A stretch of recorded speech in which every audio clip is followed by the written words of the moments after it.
Boa noite, tudo bem? Vou esperar todos chegarem para nós iniciarmos com o conteúdo. Cada dia que passa, eu te amo muito mais. No toca-fita do meu carro. Érica, tudo bem, Érica? Seja bem-vinda, Érica, tudo bem?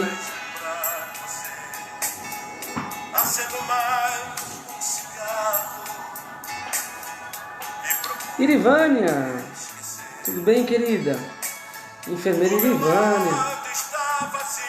Socorrista Fábio. Olha a música de introdução da nossa aula de hoje, gente. Que maravilha, né? Boa noite.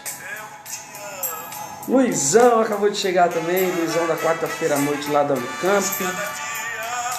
A Elisa do sábado de manhã lá na Unicamp. A Kátia, nossa querida Kátia. Bruna Bernardino. Tudo bem, Bruna? Bruna, eu sabia que você viria, que legal, hein? Estão gostando da minha canção?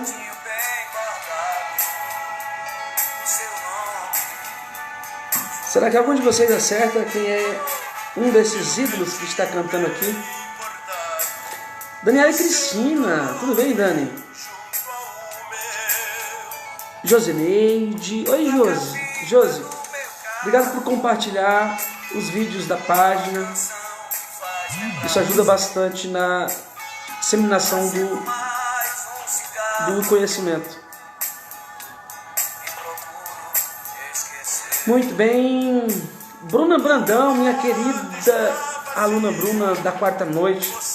Bruna, não conseguimos ver o eletrocardiograma hoje por causa da minha correria, mas na próxima terça, vamos nessa, dar continuidade no nosso estudo.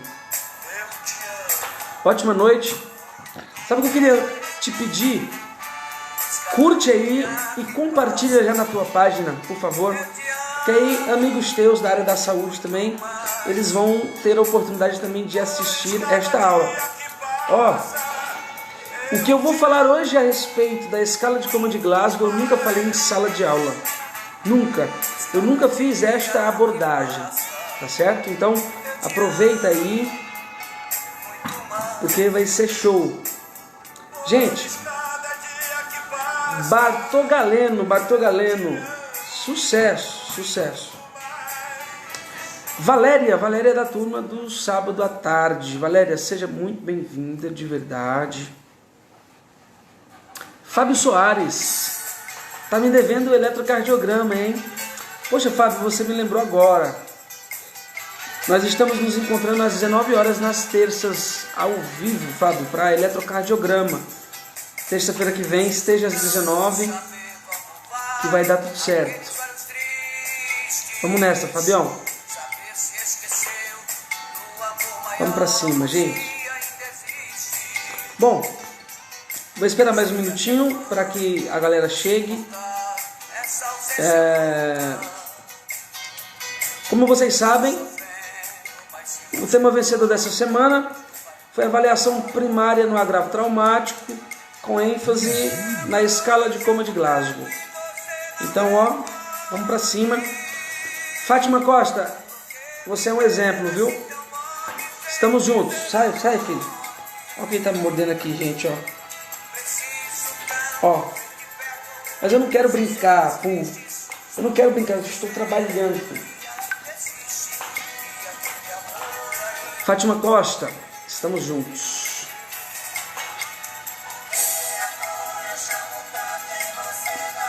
Sai.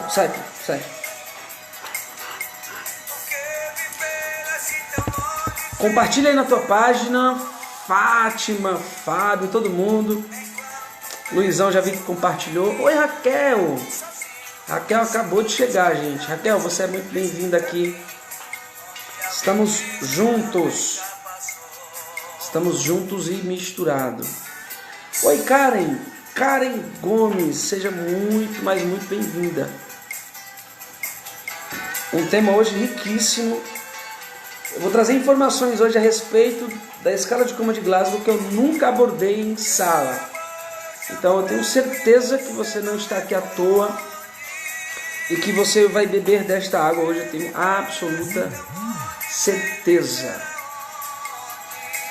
Vamos compartilhando, Karen Gomes, vamos compartilhando, Raquel, todo mundo aí.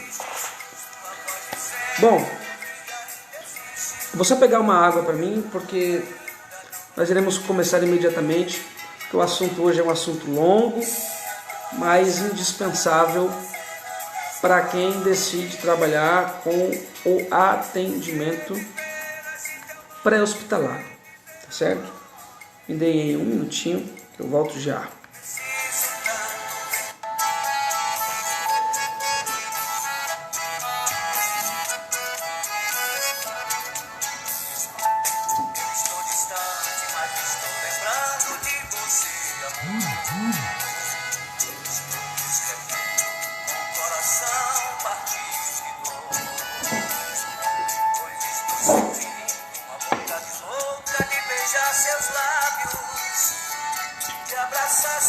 Isso é que é uma música, não é essas porcarias que você anda escutando por aí não. Isso é música. Bartol Galeno, os 20 principais sucessos.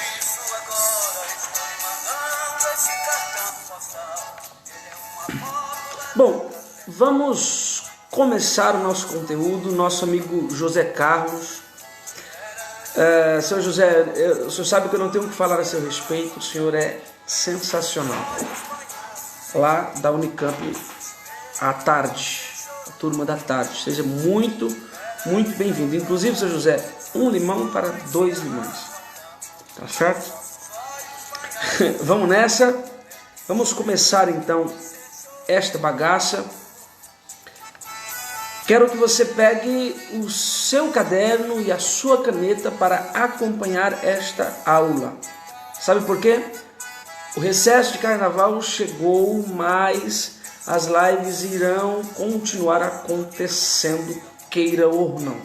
Tá certo?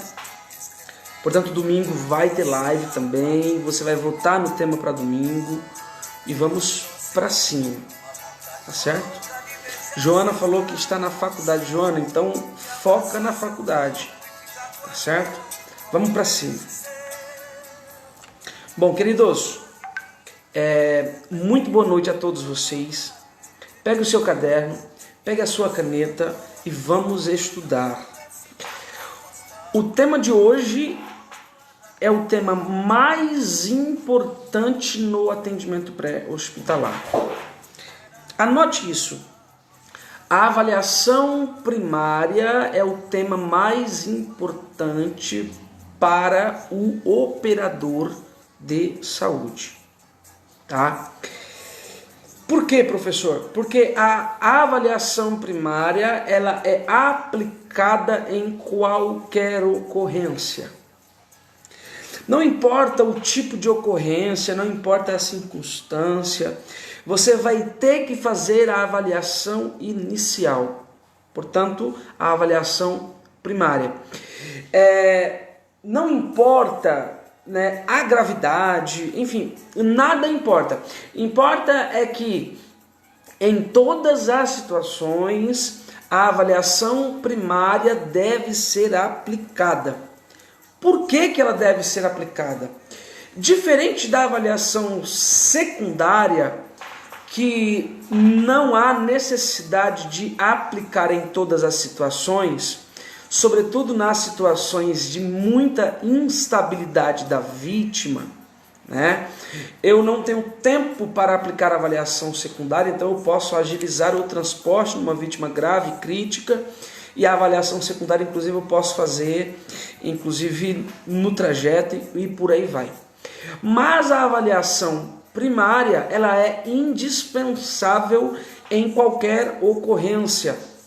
Por que Dona Juliana Leite, que acabou de chegar, Dona Greta e Dona Gisele? Gisele Ortiz não é nossa aluna, mas tem acompanhado as nossas lives aqui. É um prazer tê-la conosco. Gisele, a avaliação primária deve ser aplicada em qualquer ocorrência. Por quê? Porque o princípio geral de se aplicar a avaliação primária é identificar e tratar as lesões com potencial de morte. Eu aplico a avaliação primária porque eu quero aplicar uma sequência de prioridades, que significa a vida para esta vítima. Então, a avaliação primária é uma lista de prioridade que gera a vida para esta vítima. Por quê? Porque eu estou identificando e eu estou, inclusive, ao identificar, eu estou tratando aquela lesão. E identificar e tratar uma lesão com potencial de morte é gerar vida para esta avaliação.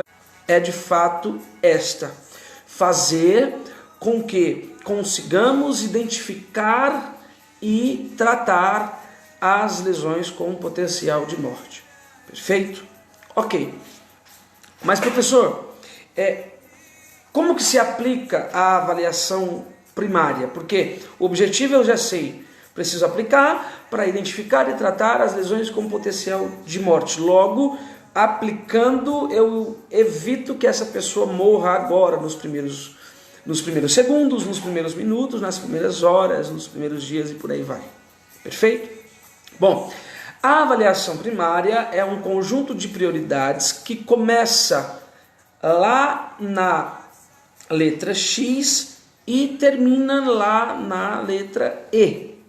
Portanto, do X até a letra E é uma lista de prioridades no que diz respeito ao atendimento. Ok? Nós sabemos que o X da questão é uma novidade no principal protocolo de trauma do mundo, que é o PHTLS. Né? Foi incluso o X no ABCDR do trauma para dizer sobre a importância do tratamento imediato de uma hemorragia exsanguinante. E identificando essa hemorragia exsanguinante, se faz necessário imediatamente oferecer o tratamento para esta hemorragia, que tem muito potencial de morte, para evitar que esta pessoa morra por hipovolemia. Então, na prática, nós sabemos, e quem é operador do atendimento pré-hospitalar, na prática, nós já aplicávamos isto na rua. Quando você chega em uma ocorrência em que tem alguém com sangramento de membro arterial importante, o tratamento para aquela hemorragia, o tratamento já era imediato.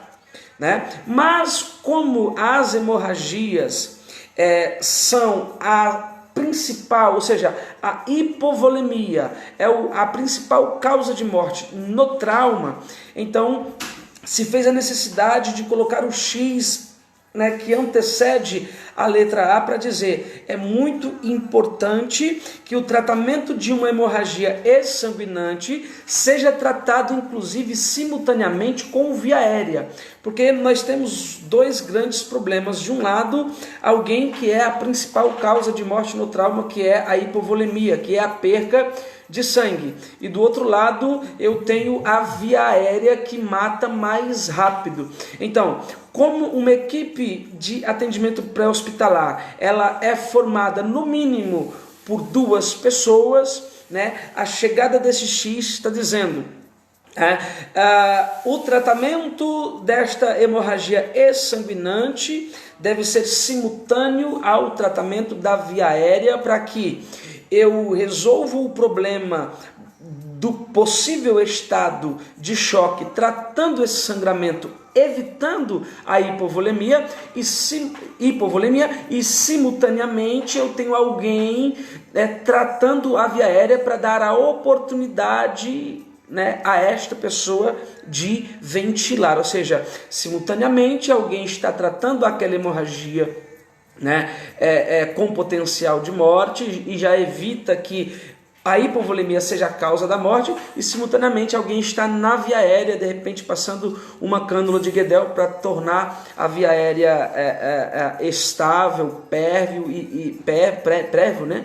E por aí vai, tá? Então, esse X, ele não quer dizer que de maneira engessada o tratamento do X deve anteceder o tratamento da letra A, porque em tese a letra A seria o que mata mais rápido.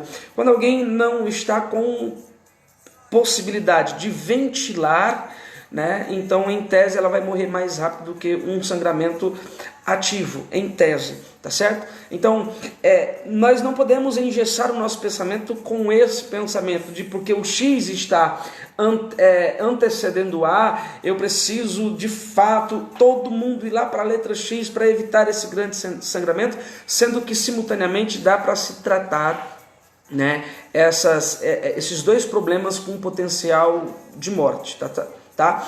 Quando eu me refiro à questão da letra X, eu estou me referindo a uma hemorragia exsanguinante, né, de membros, em que eu posso tratar imediatamente com o torniquete, tá certo?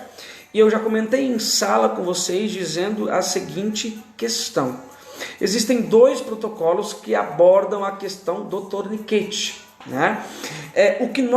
A abordagem que nós usamos no curso é a abordagem que diz o seguinte: o torniquete ele tem indicação de aplicação, né, quando a hemorragia é exsanguinante com potencial de morte no caso do membro. Esse torniquete deve ser o mais próximo do tronco possível, tá? Então nós aprendemos de que, por exemplo, se a hemorragia for aqui em região aqui, por exemplo, tá, proximal de rádio aqui, um exemplo, uma hemorragia muito ensanguinante, o torniquete deve ser o mais alto possível, próximo ao tronco. Essa é uma orientação aí, nesse caso, do PH-TALIES aí, da 9ª edição. Mas existem outros protocolos, inclusive outro protocolo, que também fez estudo com evidência, que diz o seguinte: torniquete pode ser aplicado, né, no sentido proximal à lesão. E aí diz, 4 ou 5 dedos da lesão, torniquete logo acima. Precisamos escolher uma abordagem, e a abordagem que escolher é aquela que diz o mais proximal possível, nesse caso, do tronco. Beleza? Então, uma hemorragia sanguinante deve ser identificada e deve ser tratada imediatamente e simultaneamente com a letra A, que também pode matar, inclusive, mais rápido. Beleza, gente? Outra coisa ainda sobre torniquete. Não podemos engessar o nosso pensamento e dizer o seguinte: mas professor, e aquela hemorragia também de membro que não tem aspectos exsanguinantes, mas todas as minhas tentativas de estancar aquele sangramento, elas foram frustradas nesse caso?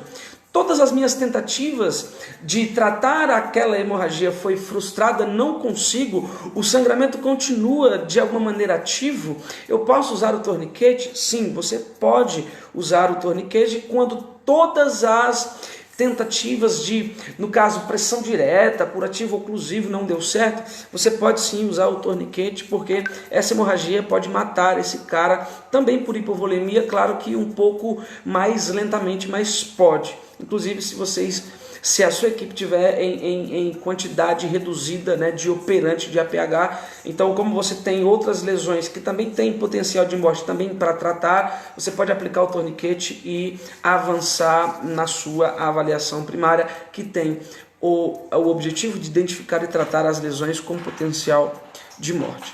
Beleza? Então a letra X é basicamente isso. E eu queria só abrir a sua mente em relação a não se engessar o protocolo e achar que todo mundo tem que ir para a letra X ou achar que todo mundo tem que ir para a letra A. Não é assim. Simultaneamente se trata as duas coisas. E logo eu identifiquei 2 lesões com bastante potencial de morte e inclusive tratei. Esta pessoa já não morre agora. Beleza? Bom, a letra A, que é o tratamento que você tem que oferecer, a letra A você identifica e trata as lesões que possam estar tirando aí o sossego das vias aéreas. Portanto, na letra A, é muito natural que eu chego logo fazendo contenção de cervical, né, para que preventivamente, havendo alguma lesão, né, raquimedular, uma lesão de coluna cervical, eu consigo então impedir que haja movimentação, portanto o aumento de lesão. Então é natural que eu já entre fazendo contenção de cervical. E aí na letra A eu preciso me fazer a seguinte pergunta: esta minha vítima está com a via aérea pérvia? Ou seja, esta minha vítima tem possibilidade de ventilar? Né? E aí a segunda pergunta: essa minha vítima, ela é uma vítima consciente ou inconsciente? Portanto, se ela é uma vítima consciente, eu não tenho indicação no suporte básico de vida de usar a cânula orofaringe, a cânula de Guedel. Mas na inconsciência, a cânula de Guedel é quem definitivamente, obviamente, definitivamente não, mas a cânula de Guedel é quem resolve a problemática da via aérea no suporte básico de vida na inconsciência. Por quê? Porque abrir via aérea no atendimento pré-hospitalar não é uma tarefa fácil. E ainda mais na inconsciência, que eu tenho a queda da língua. E a queda da língua faz com que a via aérea não esteja pérvia, porque a queda da língua, em tese, ela oclui, né? Ela tira a possibilidade dessa pessoa ventilar sem contar com o acúmulo de saliva, né, que vai acontecer ali na região da boca, aumentando a probabilidade aí de broncoaspiração. Beleza? Então, na inconsciência, quando eu abordo essa cervical e eu percebo que há inconsciência, a melhor opção é passar uma cânula de Guedel, e essa cânula de Guedel tem o objetivo de deixar a via aérea no suporte básico de vida pérvia, certo? Porque ela impede a queda da língua, né, por sobre a via aérea, e ao mesmo tempo, por ser oca, ela facilita a ventilação desta vítima. Tá certo? Quando eu não tenho a cânula de Guedel, me sobra uma opção para abrir via aérea no trauma, que é o elevar do mento, né? Que é a manobra de jump thrust, e essa manobra é difícil demais de fazer, portanto, a cânula de Guedel, ela é a melhor indicação na inconsciência. Bom, professor, mas como é que eu aplico, como é que eu faço em relação à cânula de Guedel? Quem já teve essa oportunidade em sala, já demonstrei. A cânula de Guedel deve ser medida ali do lóbulo da orelha até o canto da boca. Existe um tamanho específico para cada pessoa, tá certo? Então, da base da cânula até a sua ponta, deve dar exatamente no canto da boca o lóbulo da orelha. E, como vocês sabem, a cânula, no caso, ela é assim. Então, ela tem que entrar nesta posição até você sentir a resistência ali do palato duro, e quando você, a cânula certa, e quando você perceber que, né, a cânula já está aqui nos lábios, então você vai fazer a rotação. Quando você faz a rotação, você impede a queda da língua na via aérea. Perfeito? Então, na inconsciência, a cânula de Guedel é a melhor opção no suporte básico de vida para que você possa avançar, né, no seu exame primário. Logo você está identificando e está tratando lesões com potencial de vida. Então, vamos fazer um paralelo aqui da letra X e da letra A. Vamos imaginar que a sua vítima está...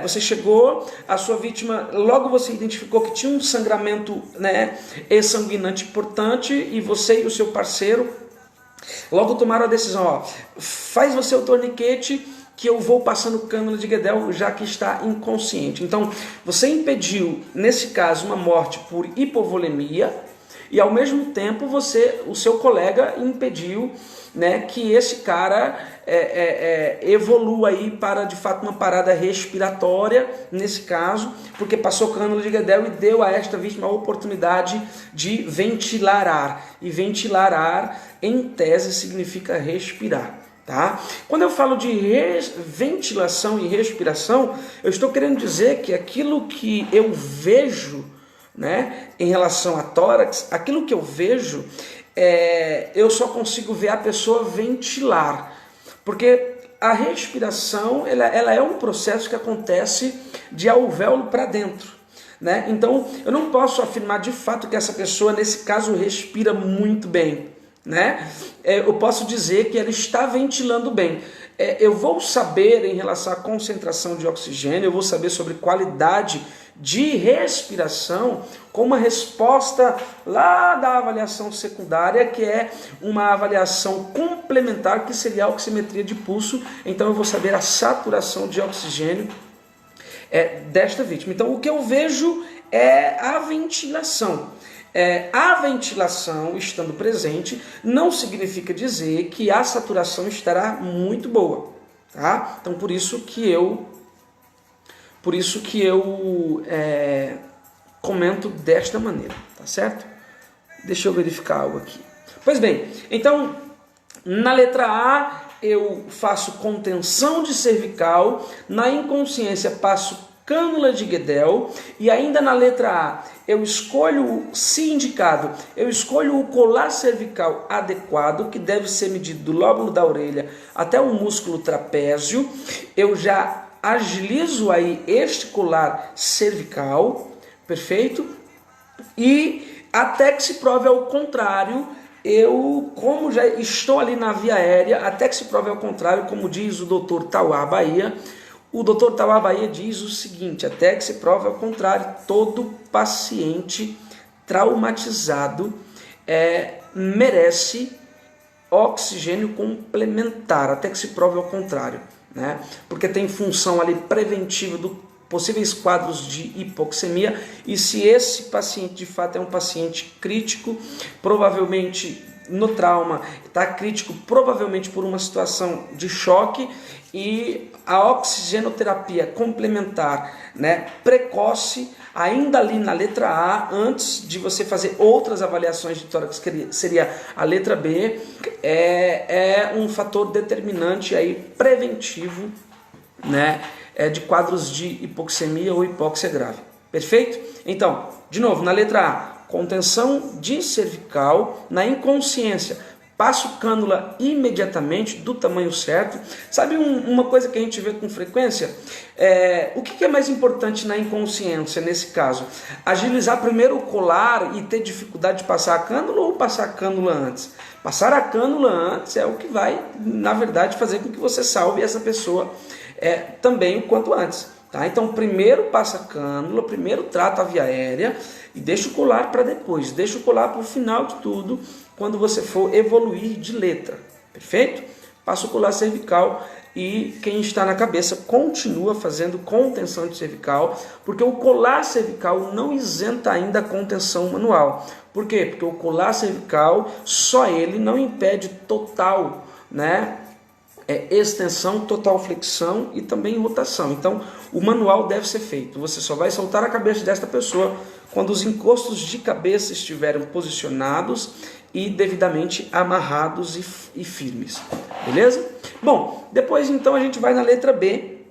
E a letra B, então, é o momento em que você vai começar aquela sequência que a gente falou tanto.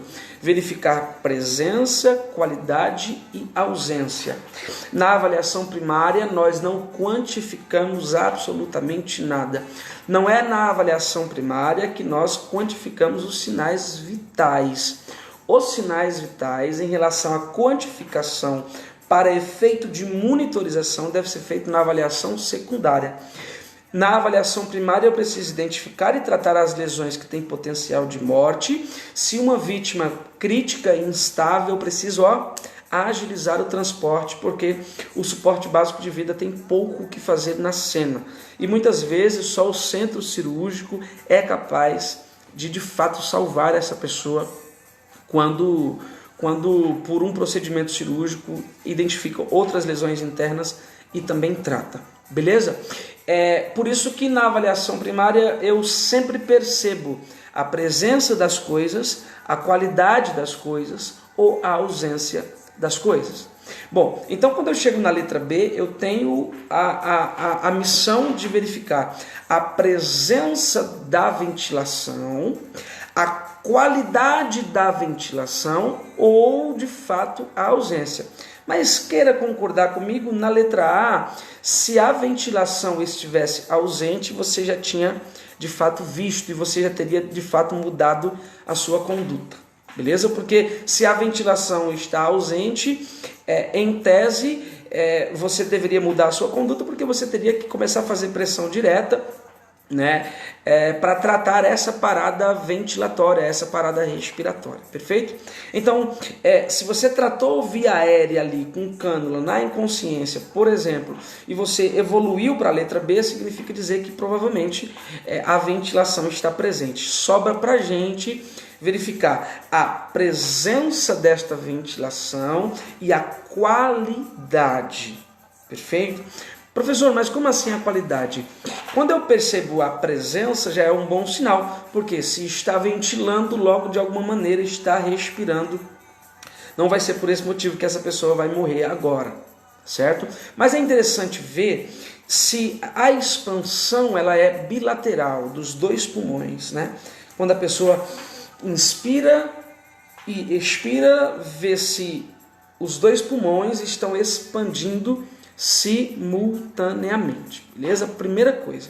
Depois da inspeção, que é quando você percebe presença e qualidade de expansão, você vai fazer a palpação deste tórax à procura de lesões que possam gerar algum problema nesse tórax e esta vítima possa rebaixar de uma hora para outra por este motivo. Lembrando que ainda na inspeção, quando inspecionando o tórax, é necessário que você se atente à centralização da traqueia, porque se ela estiver lateralizada ou para um lado ou para o outro, pode ser uma evidência importante de um pneumotórax, né? E quando o pneumotórax está instalado, que seria a presença de ar dentro da cavidade pleural, e esse pneumotórax está em uma fase ali bem exacerbada, a lateralização, o desvio de traqueia é um sinal de que esse pneumotórax está gerando aí uma condição de saúde para esta vítima aí muito ruim. Inclusive, o trauma de tórax que gera o pneumotórax, ele é uma das causas de parada cardiorrespiratória lá dos 5Hs e dos 5Ts, beleza? Então, ver a questão da traqueia é muito importante ali na letra B também, perfeito?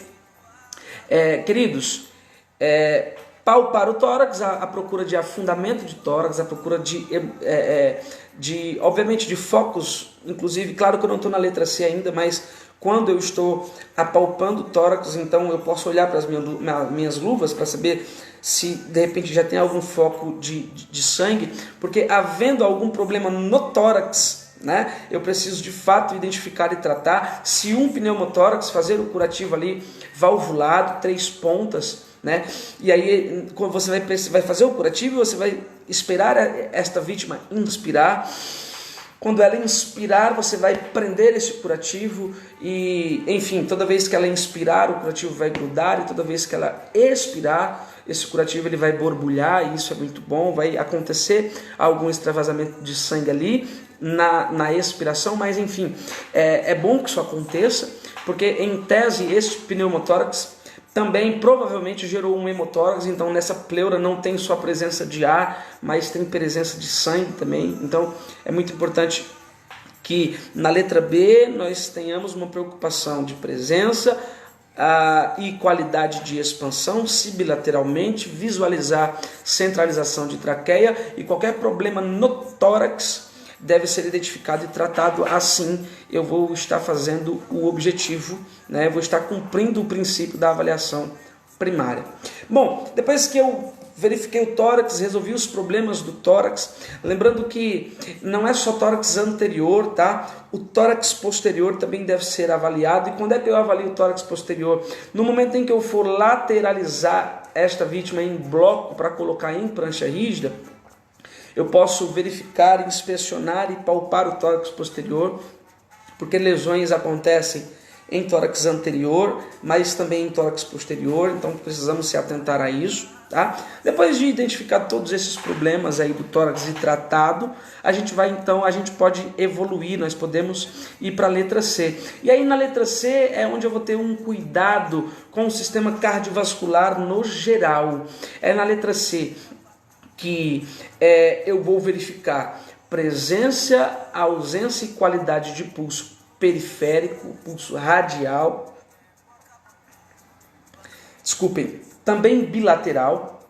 Então, já que na letra C eu devo ter o cuidado com o sistema cardiovascular, e só um minuto.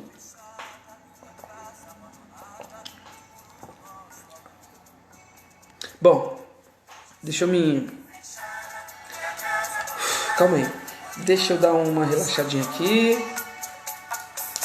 Vocês estão me escutando? Paramos na letra C. Deu uma engasgadinha aqui, gente. Bartogaleno. Vamos para cima. Bom, depois de ter identificado e tratado os problemas do tórax, né, verificado presença e qualidade, verificado expansão bilateral, verificado centralização de traqueia, identificado e tratado os problemas, né, do tórax, podemos evoluir então e ir para a letra C. Bom, na letra C é onde eu tenho a preocupação com o sistema cardiovascular. Lembrando que eu vou perceber presença e qualidade do pulso periférico, mas também a ausência do pulso periférico. Então eu percebo presença, qualidade e ausência do pulso periférico. Perfeito? Por quê, professor?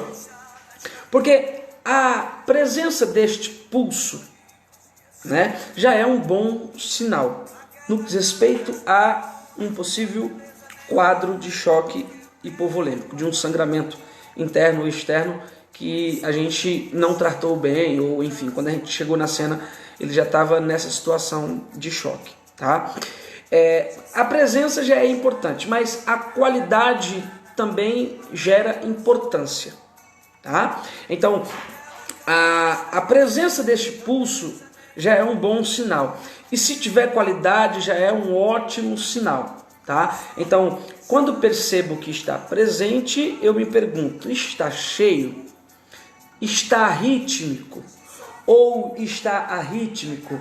Ou além de estar rítmico, também está rápido? Também está, além de rápido, fino, que eu chamo de filiforme, né?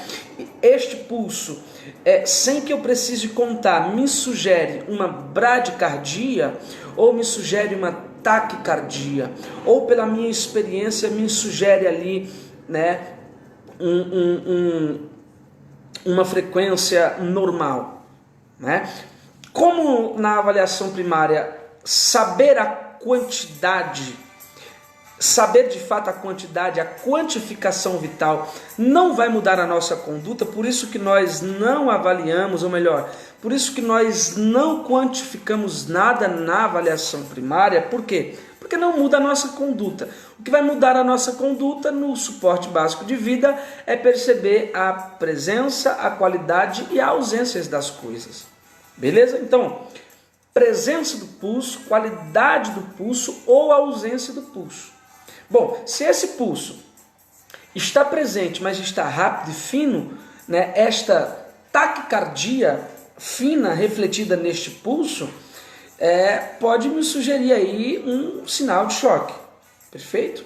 Agora, a ausência desse pulso é de fato um sinal de choque, porque se de fato esse choque estiver acontecendo, como já falamos sobre isso, vai acontecer uma vasoconstrição de periferia para que o sangue seja destinado aos órgãos nobres. Então a ausência desse pulso é um má sinal, beleza? Bom que ele esteja presente, que esteja cheio, que esteja rítmico e que esteja me sugerindo ali uma frequência adequada, beleza? E por aí vai. Bom, depois que eu verifico a questão do pulso periférico, Ainda na letra C eu posso procurar por outras hemorragias, não é verdade? As hemorragias, elas podem ter pequenos focos. Por quê? Porque lá na letra X eu só identifiquei e tratei aquela hemorragia gritante, aquela hemorragia que de fato vai matar rápido, vai matar logo, né? Não matar rápido em comparação com o sistema ventilatório, respiratório, não. Matar rápido no sentido de que se eu não trato vai matar também rápido, né?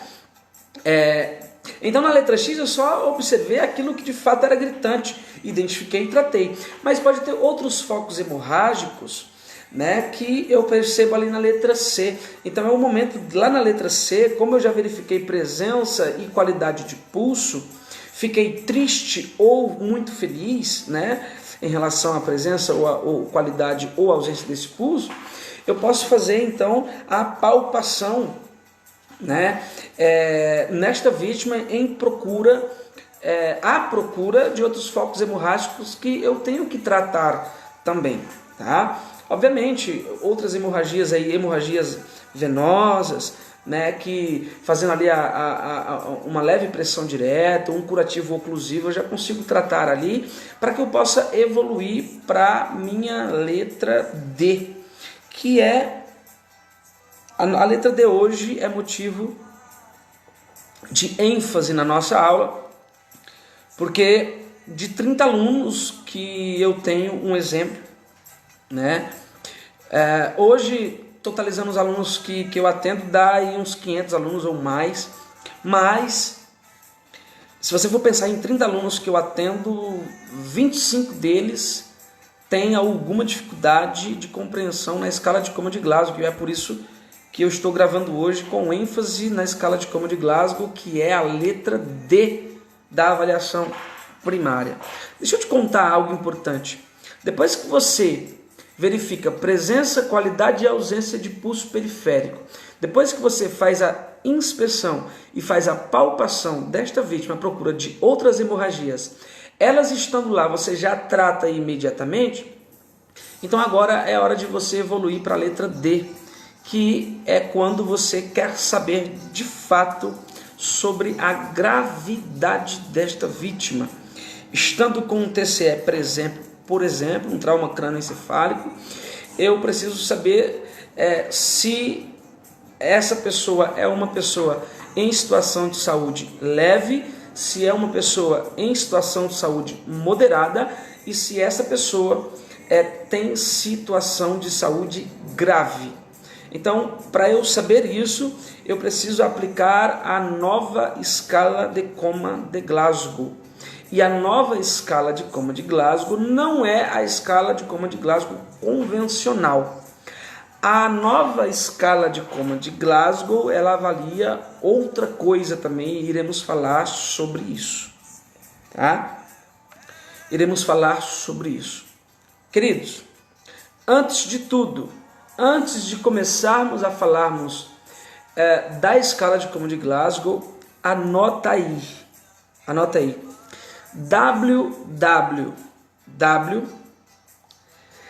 Glasgow, Glasgow,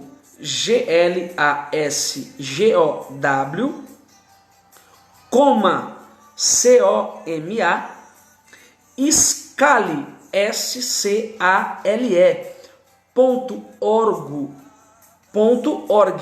barra. Este é o site oficial que trata da escala de Coma de Glasgow, né? Glasgow, Scale.org, barra. Você vai entrar nesse site e nesse site vai ter tudo, exatamente tudo que você precisa saber sobre as principais mudanças na escala de Coma de Glasgow e também em relação ao score, né? O novo score da escala de Coma de Glasgow, que nós sabemos que antes nós tínhamos um mínimo de 3 pontos com um máximo de 15 pontos, mas com a nova escala de Coma de Glasgow nós temos um mínimo de 1 ponto e um máximo de 15 pontos. Bom, o que eu vou fazer? Eu vou publicar agora,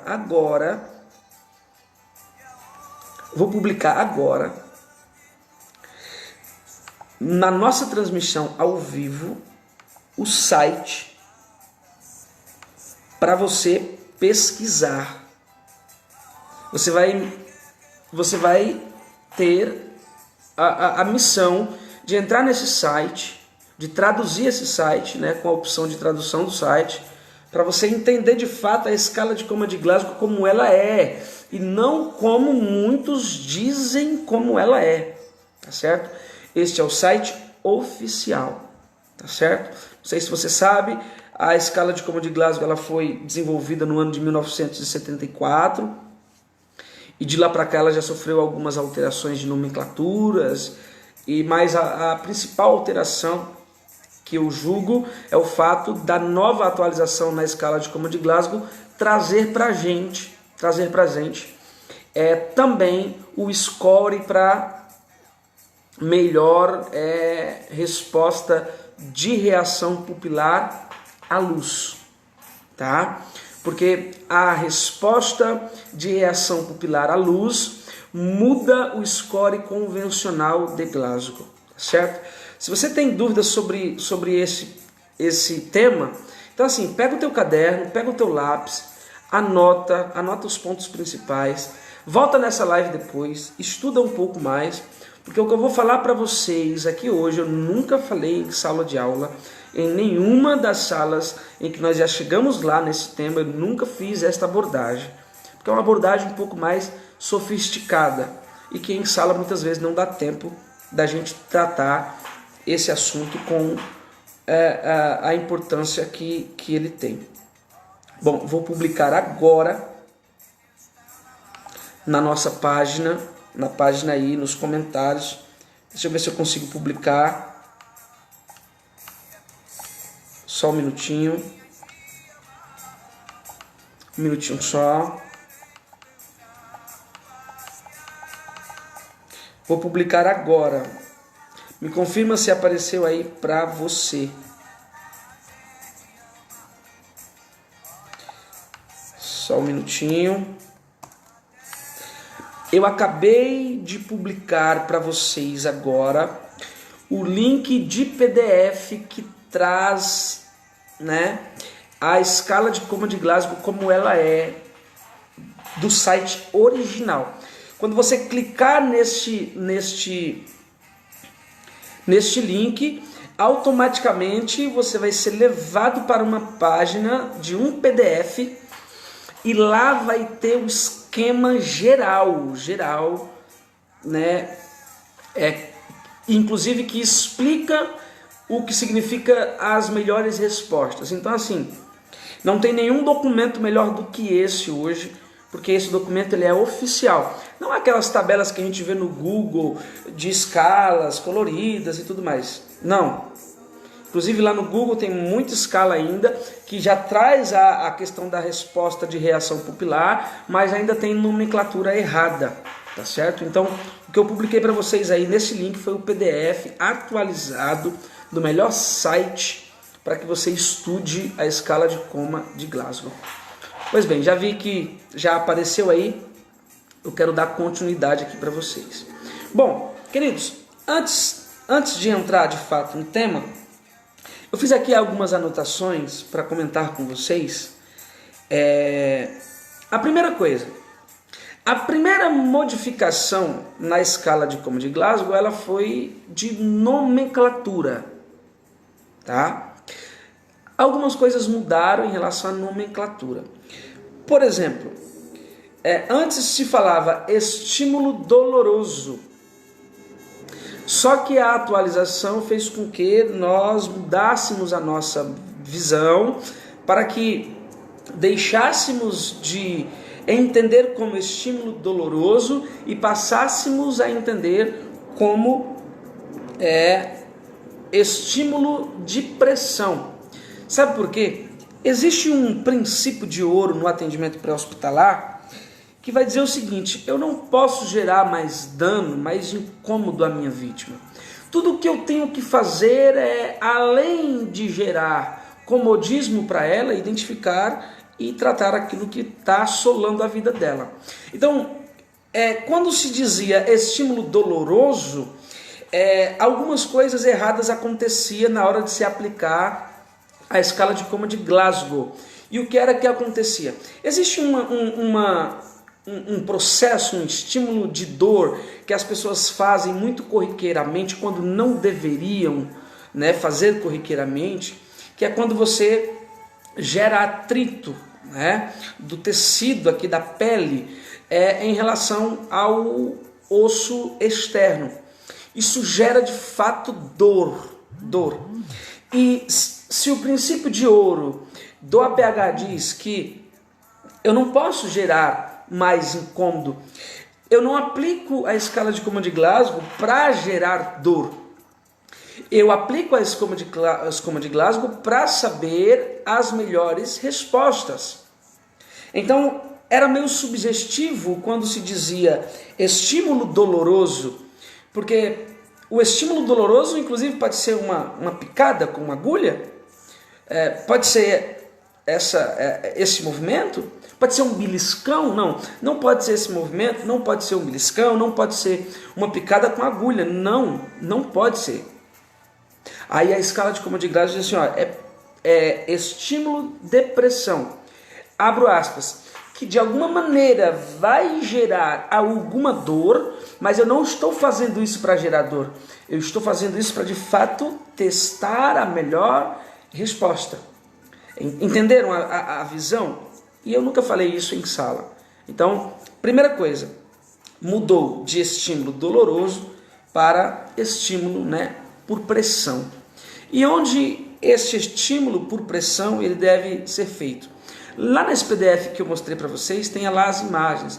Eu posso fazer uma leve pressão aqui, né, na região distal aqui dos meus dedos, né? Por exemplo, eu posso fazer aqui uma pressão para saber se de fato essa pessoa vai localizar, para saber se de fato vai ter alguma reação por pressão. O PDF também vai dizer que eu posso fazer aqui a pressão da musculatura aqui, né, de trapézio.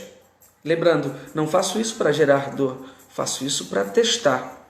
Esse teste vai gerar alguma dor, mas sempre com pensamento, não posso gerar outros incômodos, outras lesões e por aí vai. Beleza? Bom, outra coisa também que mudou em relação à nomenclatura foi, por exemplo, palavras inapropriadas agora é apenas palavras, né, com a visão original do site, tá? Palavras inapropriadas, apenas palavras, que podem ser inapropriadas ou nem tanto inapropriadas assim.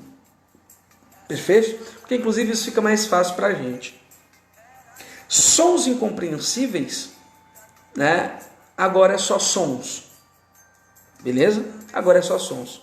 Eu já estou entrando aqui na questão de nomenclatura, mas eu vou fazer a revisão para vocês da escala completa. Beleza? Mudou também quando a gente já dizia a problemática, né? Como, por exemplo, a flexão anormal. Flexão anormal seria o que antes era citado na escala como decorticação. E extensão, né, que seria quando essa vítima faz uma extensão, né, para longe do tronco aqui, ou perto do tronco, mas sentido lateral. Então, decorticação, descerebração, na escala está como flexão anormal, extensão, questão de nomenclatura. Obviamente que alguém que está com uma flexão anormal, né, em tese é alguém que está com decorticação. Que alguém que está em extensão é alguém que está bem pior, né? Essa é a segunda pior resposta motora, no sentido de que a primeira é ausente, mas a extensão, né, em tese, subsentende de que a pessoa está descerebrando, está em uma descerebração. Então, flexão anormal, decorticação, extensão, né, descerebração. Tá certo? O PDF traz também aqui a seguinte questão, né? Como, por exemplo, na melhor resposta motora, uma mudança importante que teve também, né?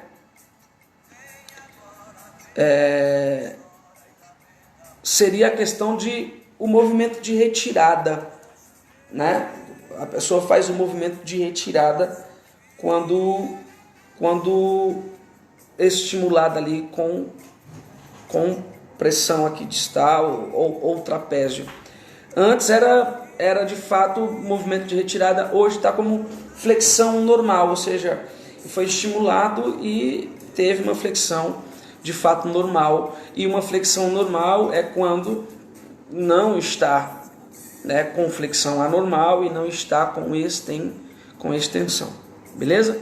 Bom, para você que nunca viu esse tema, eu estou falando a respeito das principais mudanças da escala de Coma de Glasgow. Por enquanto só falei de mudança de nomenclatura.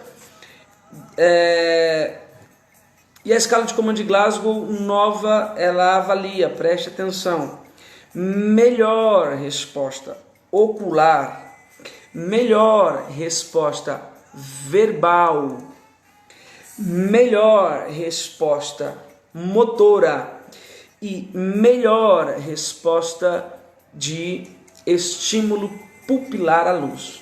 Beleza? Antes não havia, né, a regra de você fazer o teste de reação pupilar à luz. A escala mudou e agora há necessidade de se verificar a melhor resposta ocular à luz, porque daqui a pouco eu vou explicar para você o porquê que é importante fazer o teste. Tá certo? Então, a escala de Coma de Glasgow dá pontuação máxima para melhor resposta ocular, dá pontuação máxima de 5 pontos para melhor resposta verbal e dá pontuação máxima de 6 pontos para melhor resposta motora, e a melhor pontuação de resposta pupilar é 0, quando significa que há reação bilateral pupilar. Tá certo? Então, quando eu aplico a escala de Coma de Glasgow, eu não estou procurando a pior resposta, eu estou procurando a melhor resposta. Depois eu faço a somatória da melhor ocular, da melhor de verbal, da melhor de motora, verifico a reação pupilar e eu tenho o meu Glasgow. Beleza? Então é isso. Bom, estou com o PDF aberto aqui e vou fazer esta abordagem do PDF, tá certo? Bom, a primeira coisa que o PDF diz é o seguinte, ó, verifique, né, fatores que possam interferir na comunicação, na capacidade de resposta e outras lesões, porque pode ser que tenha algumas coisas que podem ser não testáveis na escala, certo? Uma pessoa, obviamente, né, que de fato já não fala ou já tem algum problema de visão, então eu não consigo testar isso, tá certo? Primeira coisa é verificar, né, se tem algum fator que possa interferir, né, na comunicação, na capacidade de resposta e outros detalhes. Depois eu devo observar. Quando eu observo na minha inspeção, eu já observo se os olhos estão abertos, eu já observo se está se comunicando, eu já observo só na minha inspeção se tem uma boa resposta motora. Eu não sei ainda quanto, mas como na avaliação primária eu não preciso aplicar a Coma de Glasgow para já quantificar, não preciso em tese já quantificar. Por quê? Porque se eu quantifico a escala se eu perco tempo ali tentando quantificar a escala de Glasgow, eu posso perder o tempo. Então, eu preciso, como socorrista, ter a decência de olhar para aquela vítima, aplicar a escala rapidamente, e mesmo que eu não tenha certeza da pontuação, eu determine se é uma vítima leve, se é uma vítima moderada ou se é uma vítima grave. Depois que tudo estiver tranquilo, que a vítima estiver estabilizada e que, de fato, se o Glasgow for muito ruim, o transporte, se ela for uma vítima grave, o transporte obviamente deve ser o mais rápido possível. Aí depois eu vou pensar no score exatamente ideal, né? Posso quantificar para saber, né? E aí anote aí, se você não souber, né? Se esse Glasgow dessa pessoa tiver de 13 a 15 pontos, ele, em tese, esta vítima em tese é uma vítima leve. Se este Glasgow estiver de 9 a 12 pontos, eu digo que esta vítima tem situação de saúde aí moderada.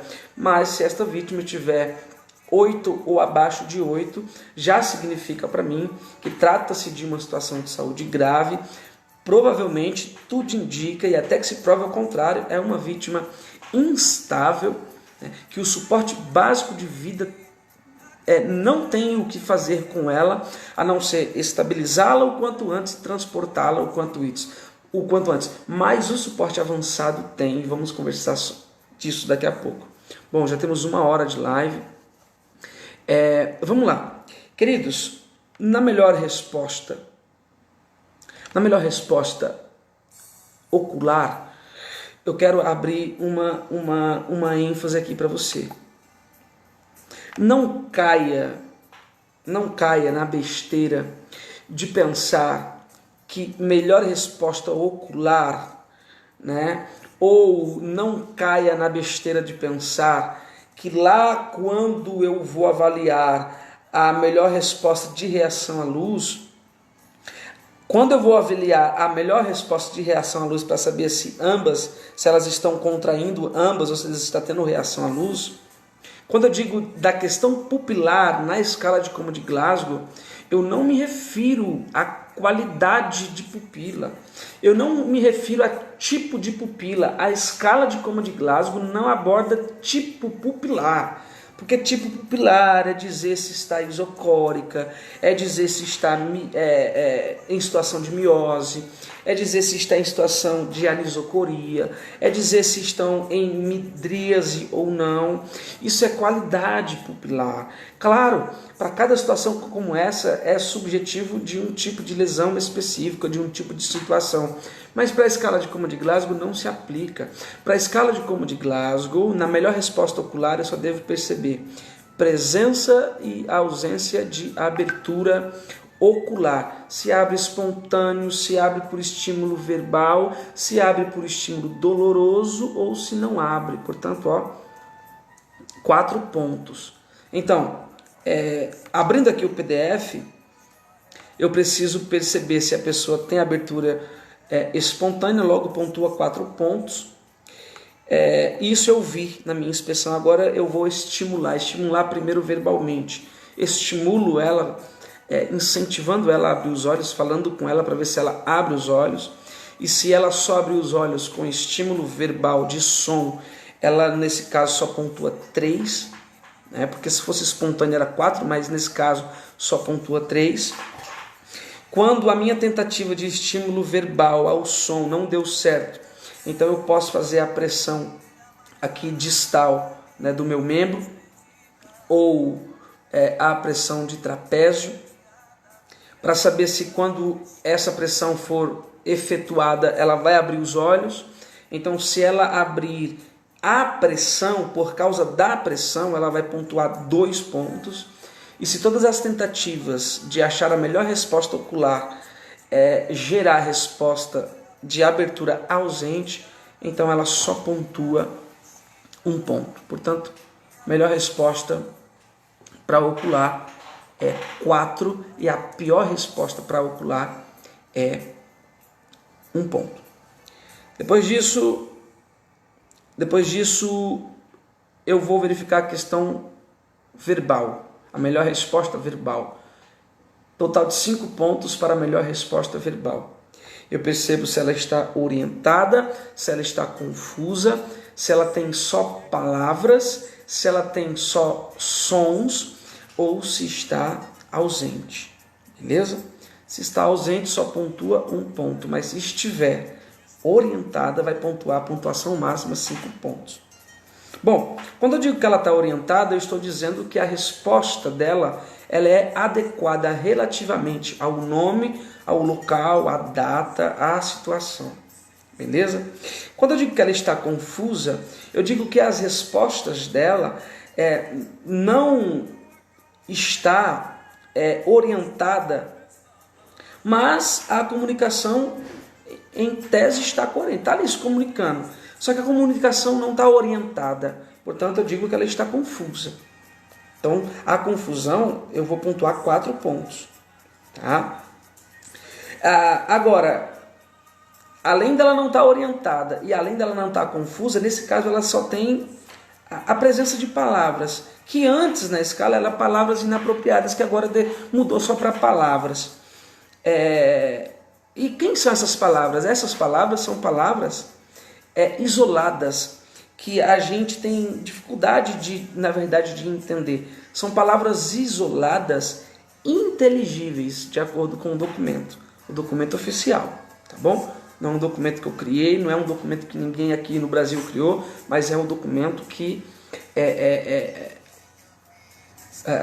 a principal abordagem da escala de coma de Glasgow é este documento, não é nenhum outro, tá certo? Todos os outros são secundários a esse. Bom, e aí aquelas palavras que antes eram palavras inapropriadas são aquelas palavras que a nova escala diz o seguinte: são palavras isoladas, inteligíveis. Beleza? Agora, se só tem um gemido, se só tem um som, né, que seria sons, antes seria, nesse caso, sons incompreensíveis, e agora se resume a sons, a questão de apenas gemidos, tá? Ou ausente, quando não tem nenhuma resposta verbal. Beleza, gente? Então, melhor resposta aí nesse caso é 5 e a pior resposta é 1 quando ausente. Beleza? Bom, depois disso eu vou verificar a questão motora, e a questão motora diz o seguinte: esta pessoa está obediente às ordens no que diz respeito à questão motora. Então, a melhor resposta para a questão motora é quanto? 6, certo? E a pior é 1 se estiver ausente. Essa pessoa, ela está cumprindo a ordens a pelo menos 2 ações, é o que diz aqui o PDF. Ela de fato, eu peço para ela fazer um joinha, e de fato ela faz o joinha no membro que eu apontei para ela fazer o joinha, sem movimentar muito, porque, enfim, pode ter lesão de membro e você estimular alguém a levantar as mãos, enfim, com uma fratura exposta, isso é ruim, mas ela faz o joinha que eu pedi, ela está obedecendo a minha ordem, porque se tiver, pontuação máxima para melhor resposta motora.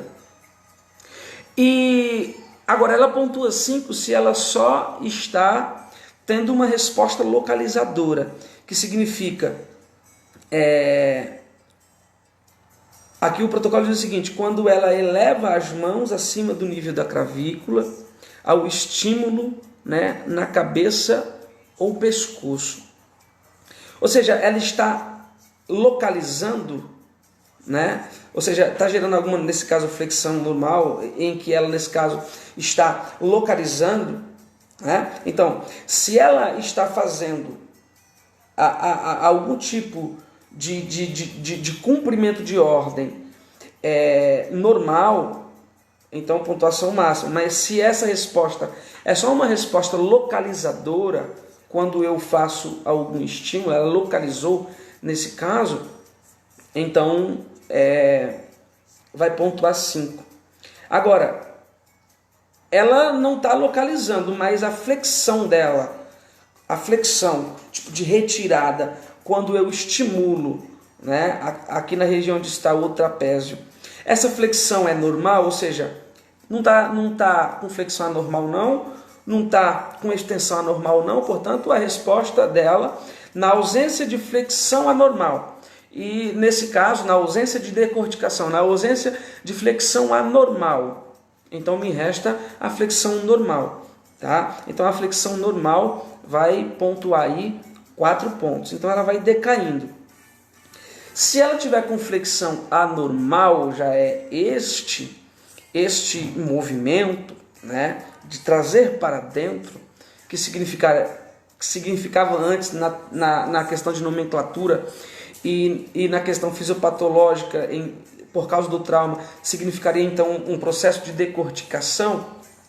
A decorticação nesse caso já é uma situação assim, grave motora, né, que essa pessoa vai pontuar 3 pontos. Mas se ela descerebrar, ou seja, se ela tiver com extensão, então ela vai pontuar 2 pontos. Se ela não tiver resposta nenhuma resposta motora, é 1 ponto, tá certo? Então, nós temos 4 para ocular, 5 para verbal, 6 para motora. Quanto que dá o total? Total de 15 pontos, perfeito? Levando em consideração pior ocular, pior verbal e pior motora, total 3 pontos. Então a escala de Glasgow antes, ela tinha um mínimo de 3 pontos, porque não tinha como pontuar menos que 3 pontos, porque é ausente para os 3, certo? E máximo de 15, mínimo 3, máximo 15. Hoje, a gente sabe que é mínimo de 1 e máximo 15, eu vou te explicar. Pois bem, aqui diz o seguinte, locais para estimulação física, para você testar, nesse caso, a questão ocular, verbal e motora, usando estímulo físico.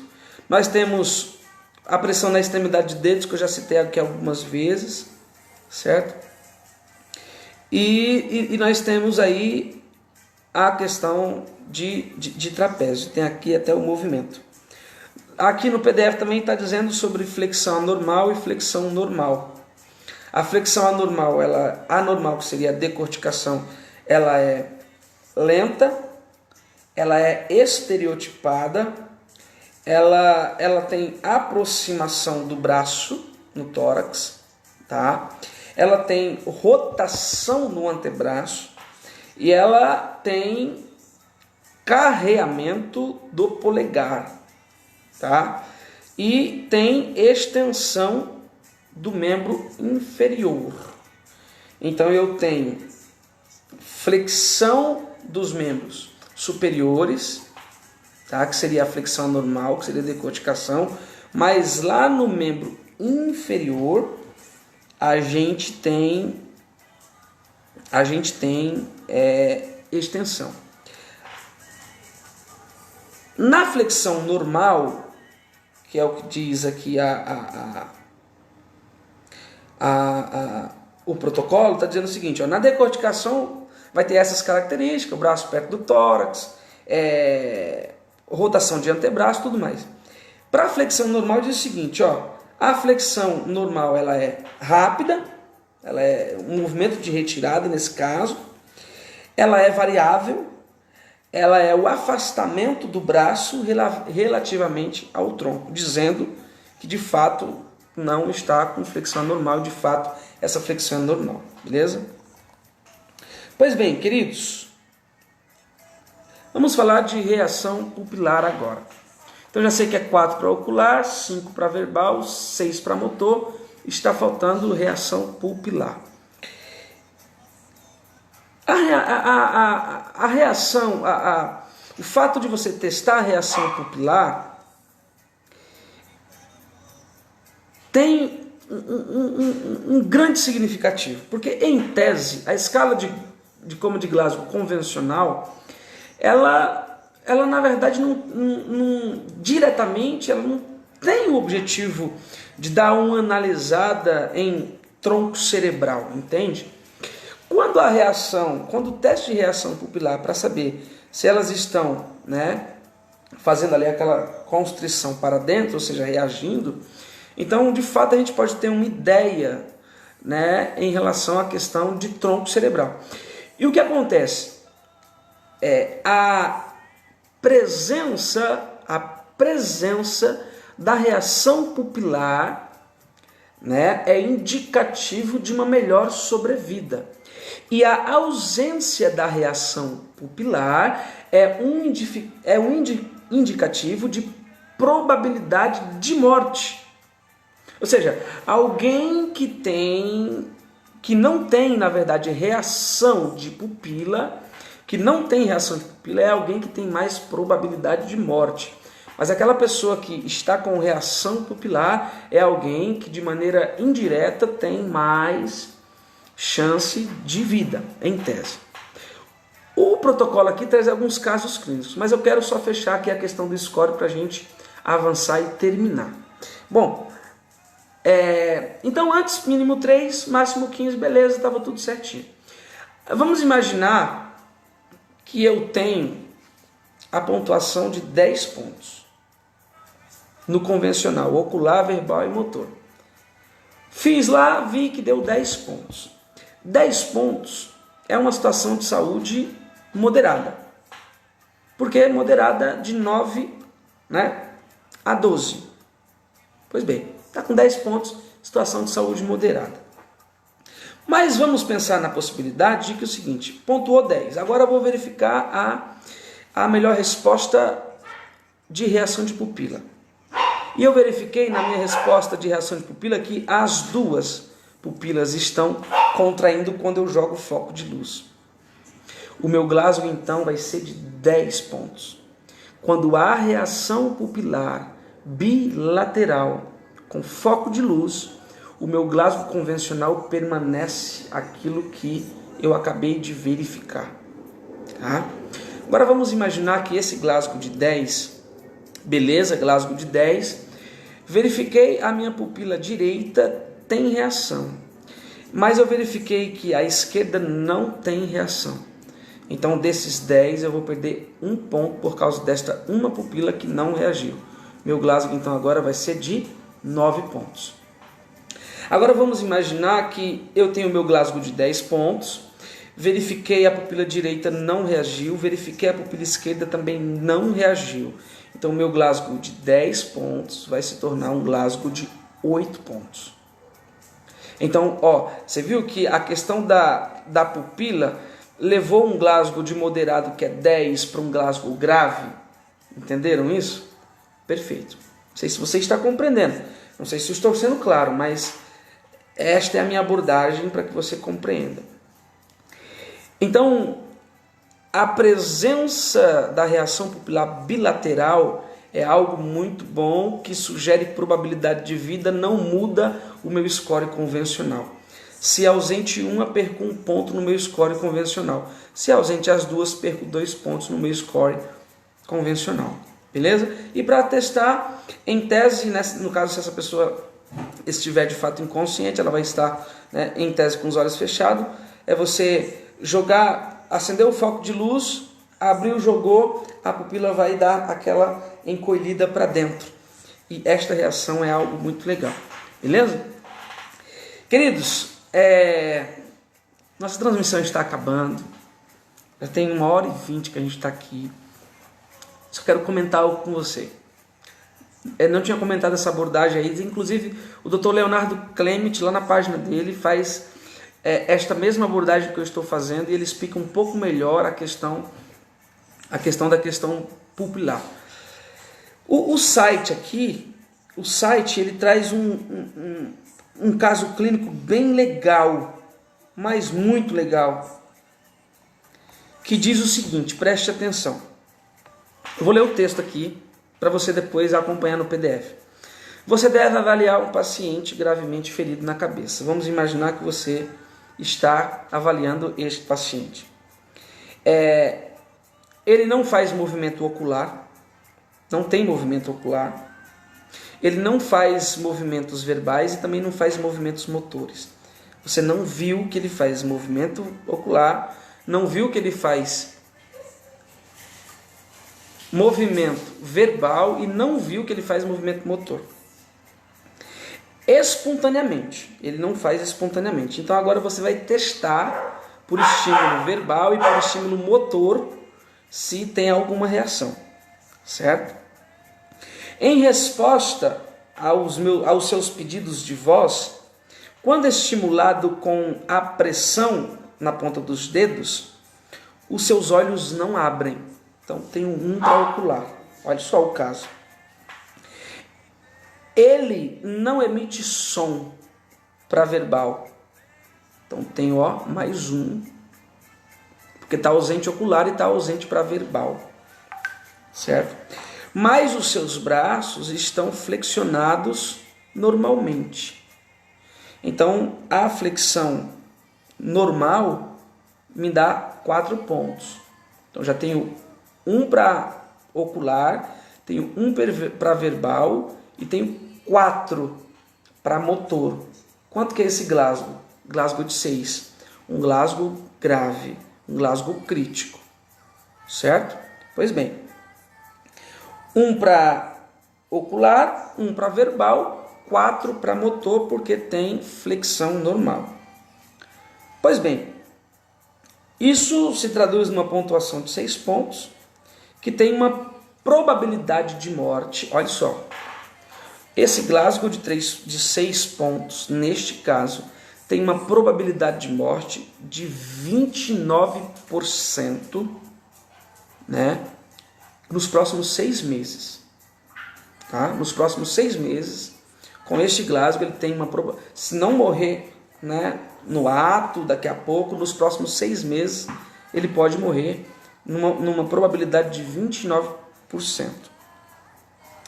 Pois bem, além disso, não tinha reação à luz.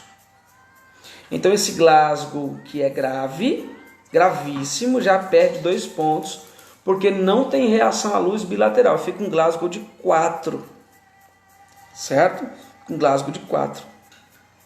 Isso fornece um score, né, de reatividade de, nesse caso, menos 2. Portanto, era 6, aí menos 2 ficou 4.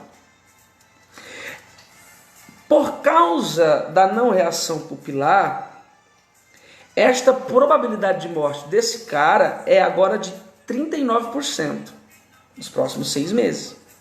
E no site tem aqui os gráficos, a relação da idade com o score do Glasgow em relação à mortalidade. Então, olha só,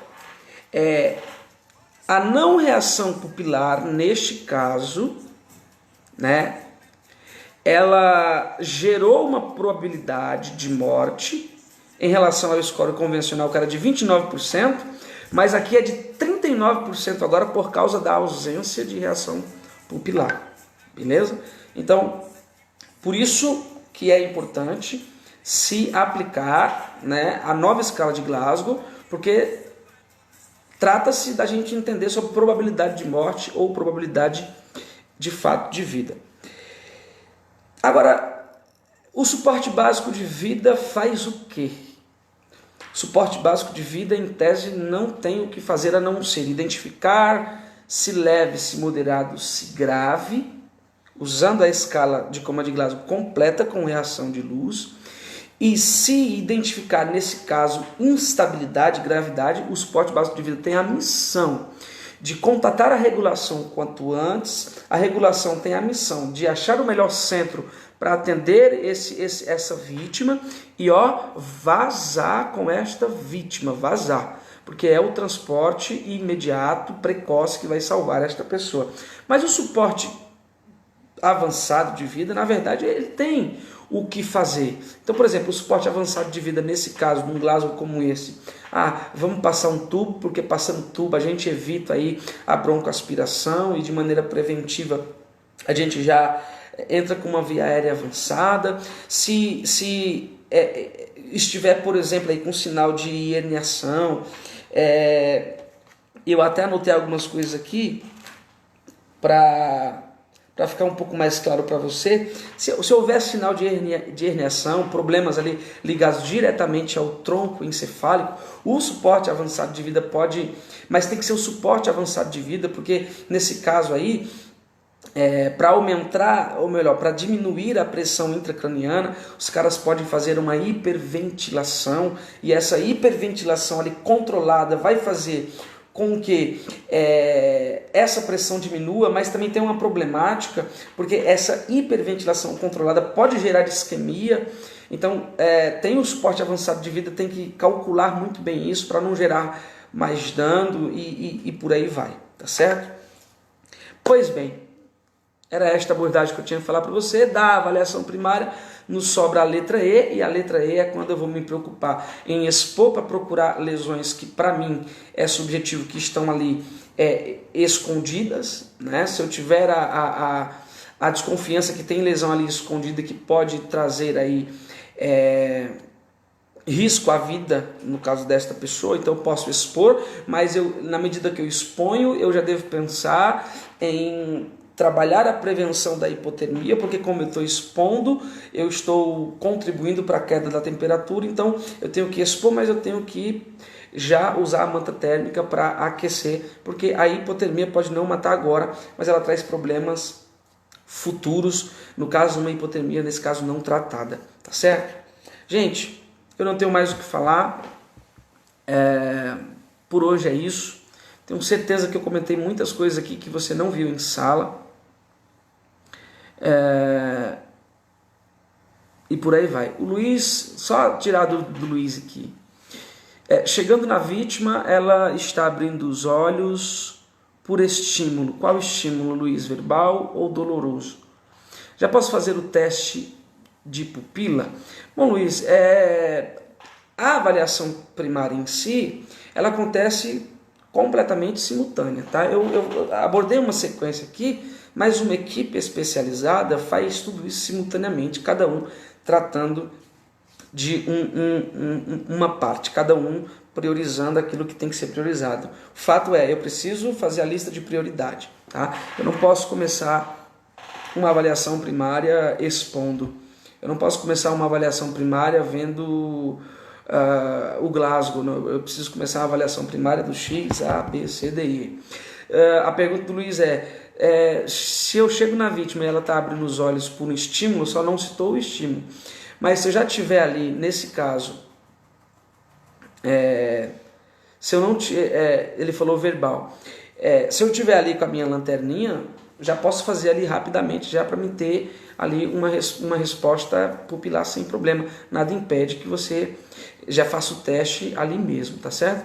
Só não quero que você perca tempo vendo qualidade de pupila que não se aplica na escala de Como de Glasgow. É um outro assunto, não tem nada a ver, tá bom? Eu te agradeço por ter ficado aqui até esta hora.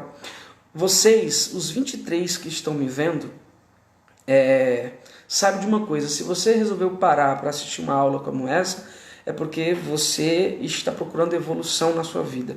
E evoluir é coisa de gente inteligente, tá certo? Então, muito obrigado por você ter ficado aqui até esta hora. É um tema muito rico. Eu te peço desculpas se você não compreendeu algo que eu falei. Reveja a live, me chame depois. Eu tiro a sua dúvida, tá certo?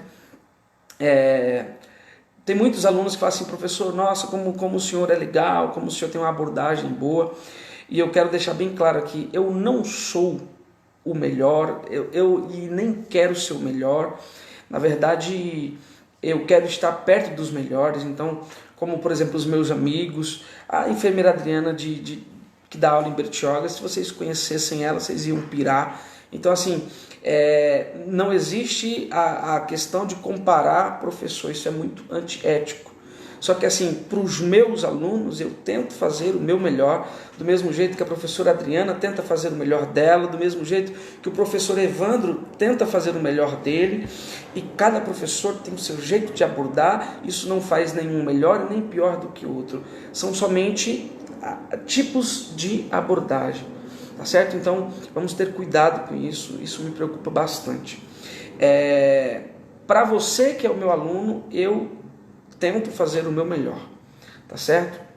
Isso não quer dizer que eu seja melhor do que nenhum colega, porque não sou. Inclusive, perto desses que eu citei, talvez seja os menores. Enfermeira Carla, minha amiga, tem 16 anos de SAMU. Minha amiga, 16 anos de SAMU. A quem eu devo respeito, a quem eu sou fã, enfim, já me indicou em vários locais, enfim, e por aí vai. Então, quero, inclusive, mandar um abraço para todos os meus amigos professores, dizer que vocês que estão aqui nesta live, vocês têm o meu respeito, eu adoro vocês. Domingo vai ter a live. A votação para essa live foi uma votação baixa, menos de 50 pessoas votaram lá em comparação com outras, né, que tiveram lá 100 pessoas votando, mas eu sei que essas coisas acontecem, na medida que o tempo vai passando as pessoas vão esmorecendo, não vão conseguindo acompanhar, e só vai ficando aqueles que de fato têm uma sede exacerbada por aprender, e é com você que eu... E é com você e é por você que eu invisto tempo e invisto conhecimento nisso, tá bom? Beijo no coração de vocês. Vocês são a razão da minha motivação, tá bom? Estamos juntos. E agora escutar o melhor da música brasileira para acalmar os ânimos. Para acalmar os ânimos. Muito obrigado. Você que está aqui ainda, compartilha a live. Você já compartilhou? Compartilha. Mete marcha. Como diz o Tiringa, meta o dedo. Compartilha. Vamos disseminar tudo isso aqui. Olha essa aqui, ó.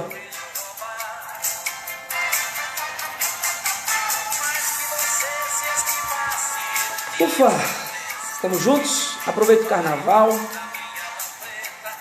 Luizão falou até amanhã e limões, demorou. Vou levar um negócio bom pra você, Luiz, amanhã.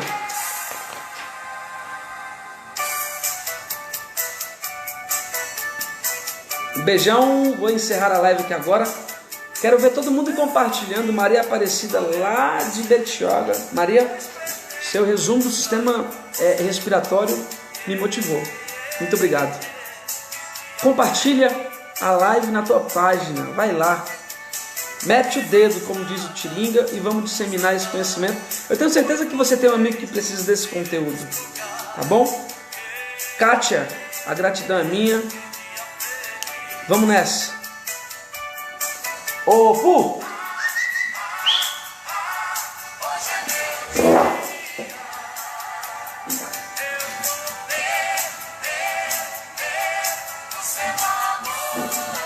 Aí, ó.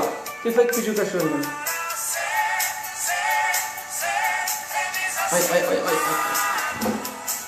Olha quem tá aqui, gente.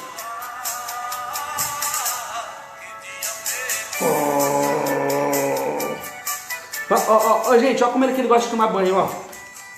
Vamos tomar banho? Pô, vamos tomar banho? Vamos tomar banho? Vamos tomar banho? Ai, meu Deus. Olha essa. Que nunca mais apareceu aqui, que não voltou fazer feliz e não ligou. Cadê você? Essa é boa, hein? Apareceu aqui, que não voltou pra me fazer sorrir. Cadê você? Um beijo pra vocês. Que Deus te abençoe. Obrigado por ter ficado aqui até agora. Estamos juntos. O cabelinho ainda continua na régua. Tudo certinho.